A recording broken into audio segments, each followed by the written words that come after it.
Assalamualaikum warahmatullahi wabarakatuh. Selamat datang di channel Rubiati GPAI. Dalam video kali ini, Rubiati GPAI ingin membedah pedoman pengembangan standar nasional pendidikan agama Islam pada sekolah, khususnya pedagogik 1, kompetensi inti 1, yaitu memahami karakteristik peserta didik. Silahkan ikuti video ini sampai selesai.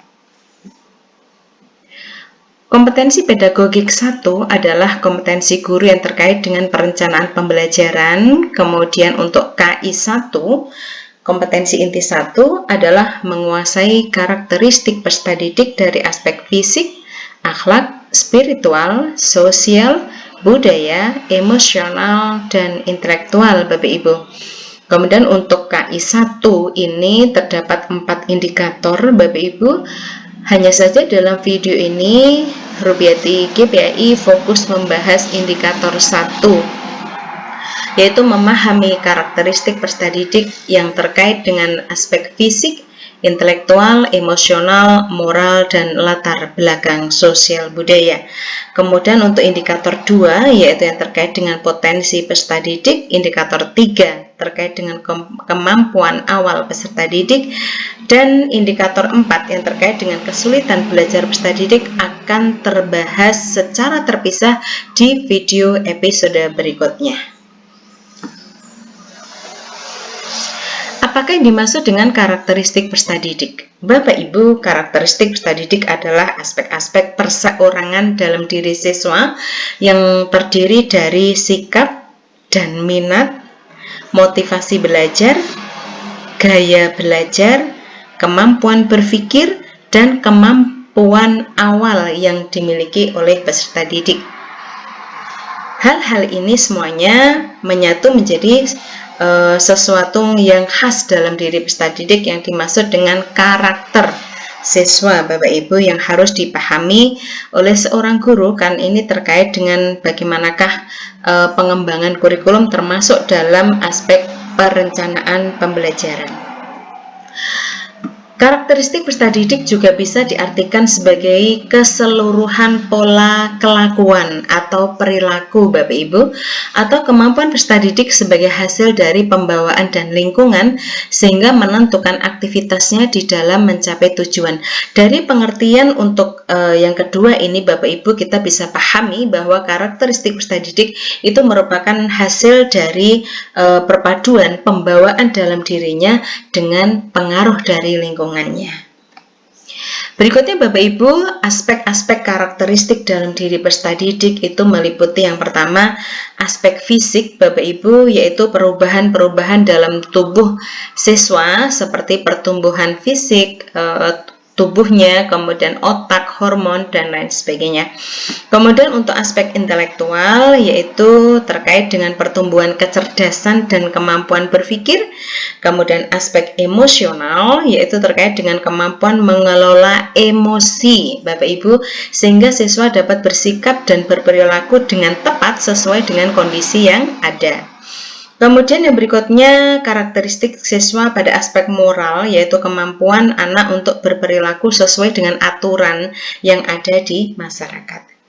Dan yang terakhir adalah aspek latar belakang sosial budaya, yaitu sesuatu yang mendasari terjadinya hal positif maupun negatif dalam diri peserta didik. Nah, baik aspek fisik, intelektual, emosional, moral, maupun latar belakang sosial budaya ini Bapak Ibu harus dipahami dengan baik oleh seorang guru. Nah, terkait dengan karakteristik siswa, Bapak Ibu, guru harus memahami 4 hal, yaitu yang pertama, kemampuan dasar, seperti kemampuan kognitif atau kemampuan berpikir atau yang kita sebut dengan intelektual, kemudian latar belakang sosial budaya, Bapak Ibu, kemudian status sosial siswa di lingkungan kehidupannya, kemudian status ekonomi keluarganya, agamanya, dan lain-lain. Kemudian terkait dengan perbedaan-perbedaan kepribadian seperti sikap, perasaan, minat, gitu ya. Dan yang terakhir adalah cita-cita, pandangan ke depan, keyakinan diri, daya tahan, dan lain sebagainya. Ini Bapak Ibu 4 hal karakteristik dalam siswa. Sebagaimana kita pahami di awal bahwa karakteristik siswa adalah perpaduan dari hasil pembawaan dan juga pengaruh lingkungan. Nah, ini yang akhirnya menyatu menjadi kemampuan dasar, latar belakang kultural dan sebagainya. Ini harus dipahami dengan baik oleh seorang guru.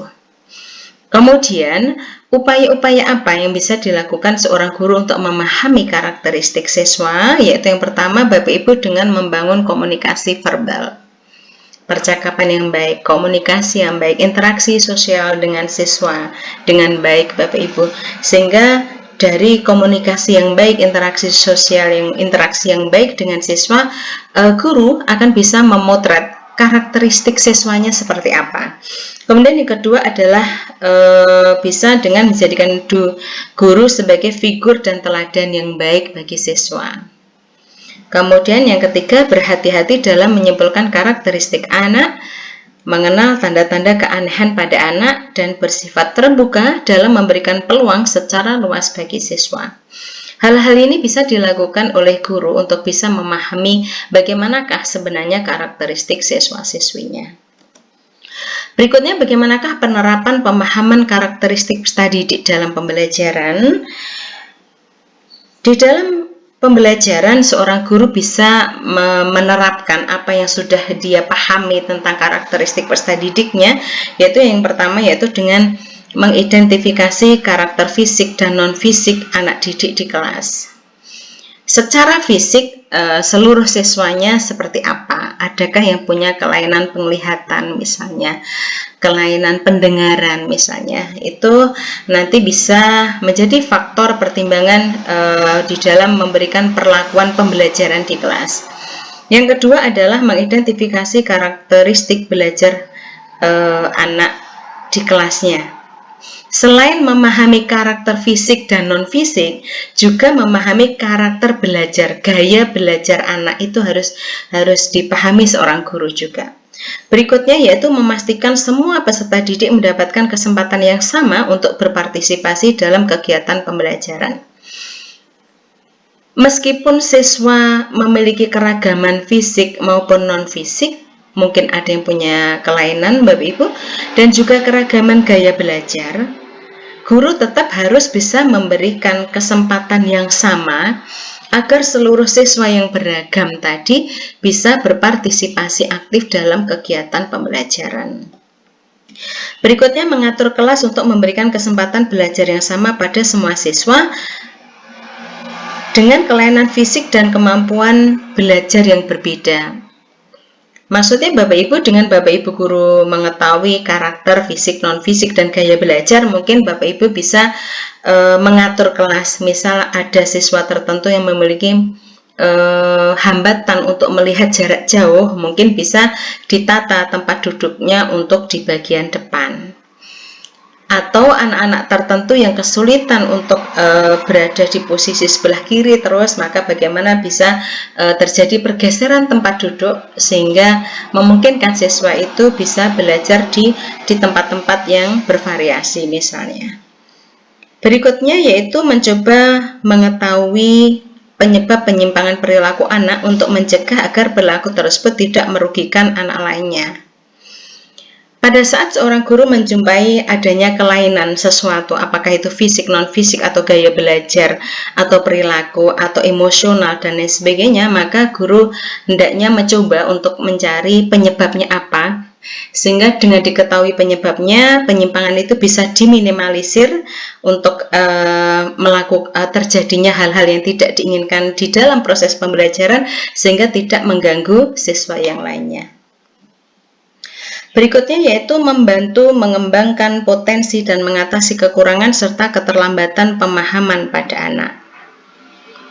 Bapak Ibu, bahwa pembelajaran pada dasarnya adalah berorientasi kepada siswa, pelayanan pembelajaran kepada siswa, maka bagaimana seorang guru bisa ketika mengetahui ada potensi dalam diri siswa, maka bagaimana agar potensi itu bisa berkembang maksimal mungkin.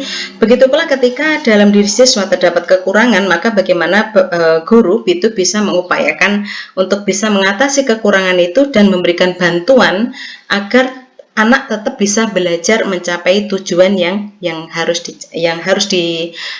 dicapai oleh peserta didik. Sekalipun mungkin akan ada kecepatan yang tidak sama Bapak Ibu antara siswa yang tidak memiliki hambatan dengan siswa yang memiliki hambatan. Misalnya dengan pemberian remedi ataukah pengayaan. Berikutnya Bapak Ibu, dalam pembelajaran juga bisa dilakukan oleh seorang guru, yaitu memperhatikan anak dengan kelemahan fisik tertentu agar tidak mengikuti aktivitas pembelajaran sehingga anak tersebut tidak terasingkan. Saya ulangi, memperhatikan anak dengan kelemahan fisik tertentu agar dapat mengikuti pembelajaran sehingga tidak merasa terasingkan. Peta karakteristik fisik, non-fisik maupun gaya belajar peserta didik di kelas yang sudah dipahami oleh guru dengan baik, maka hendaknya bagaimana Bapak Ibu guru bisa memberikan perlakuan pembelajaran yang mana siswa tertentu yang memiliki kelemahan fisik tetap bisa melakukan aktivitas pembelajaran senormal mungkin, sebaik mungkin, dan dia tidak merasa terasingkan. Apakah dengan memberikan pemahaman kepada siswa lain, ataukah memberikan pembelajaran individual di tengah pembelajaran klasikal, atau bagaimana Bapak Ibu guru bisa lebih memberikan desain pembelajaran yang tepat begitu, sehingga yang memiliki kecepatan belajar yang lebih tidak merasa dirugikan. Siswa yang merasa membutuhkan waktu lebih lama dalam proses pembelajaran juga tetap bisa mengikuti pembelajaran dengan baik, interaksinya berjalan dengan normal sehingga tidak ada satu siswa pun yang merasa terasingkan. Demikian Bapak Ibu untuk contoh soal yang terkait dengan karakteristik. Ini hanya contoh saja Bapak Ibu. Berikut aspek-aspek untuk nomor 1. Perseorangan yang merupakan bagian dari karakteristik siswa,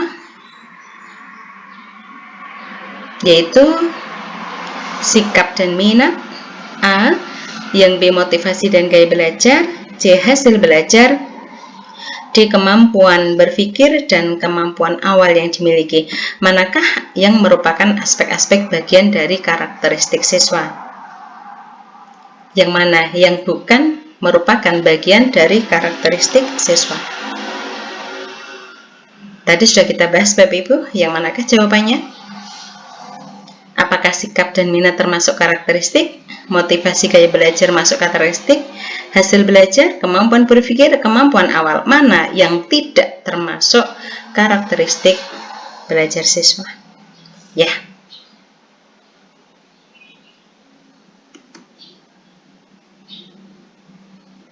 Jawabannya adalah hasil belajar Bapak Ibu. Karena hasil belajar merupakan perpaduan banyak faktor Bapak Ibu ya, bukan karakteristik. Termasuk kemampuan awal, proses belajar, pengaruh lingkungan, dan sikap dan minat dan lain sebagainya, maka berpadu menjadi satu yang namanya hasil belajar. Contoh soal yang kedua Bapak Ibu, pada dasarnya karakteristik peserta didik terbentuk dari A. Pembawaan, B. Lingkungan, C. Pembawaan dan lingkungan, D. Pendidikan, E. Pergaulan. Manakah Bapak Ibu? Tadi sudah kita bahas. Ya, jawabannya adalah karakteristik siswa terbentuk dari pembawaan dan lingkungan. Pilihannya adalah C Bapak Ibu. Nomor 3. Berikut merupakan karakteristik perkembangan peserta didik ditinjau dari aspek fisik kecuali A. Penambahan besar pada tinggi badan, B. Penambahan keterampilan fisik untuk memainkan suatu permainan, C. Penambahan kemampuan motorik halus, D. Memiliki kemampuan dalam mengangkat beban berat, dan E. Penambahan berat badan. Yang manakah Bapak Ibu yang tidak termasuk karakteristik perkembangan aspek fisik? Ya, jawabannya adalah penambahan kemampuan motorik halus. Itu tidak termasuk dengan karakteristik aspek fisik Bapak Ibu. Kemudian soal yang keempat, contoh soal yang keempat, berikut hal yang bisa dilakukan guru di dalam memahami karakteristik siswa, kecuali tadi sudah kita bahas Bapak Ibu.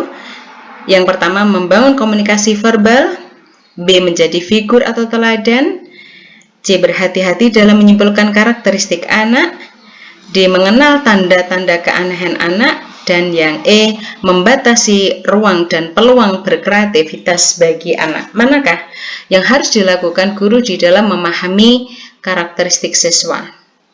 Manakah semuanya ini dan manakah yang tidak termasuk? Ya, jawabannya yang tidak termasuk hal yang harus dilakukan guru di dalam memahami karakteristik siswa adalah E, membatasi ruang dan peluang kreativitas bagi siswa.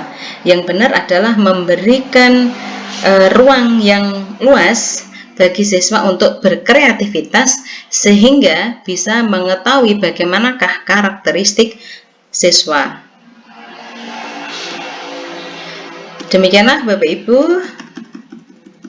bedah dari Pedoman Pengembangan Standar Nasional Pendidikan Agama Islam di sekolah untuk pedagogik 1, kompetensi inti 1, memahami karakteristik peserta didik terutama pada indikator 1. Bapak Ibu memahami karakteristik peserta didik dari aspek fisik, intelektual, emosional, moral, dan latar belakang sosial dan budaya. Silahkan simak video berikutnya, yaitu pembahasan terkait dengan indikator 2, yaitu mengidentifikasi potensi peserta didik. Terima kasih, semoga bermanfaat. Assalamualaikum warahmatullahi wabarakatuh.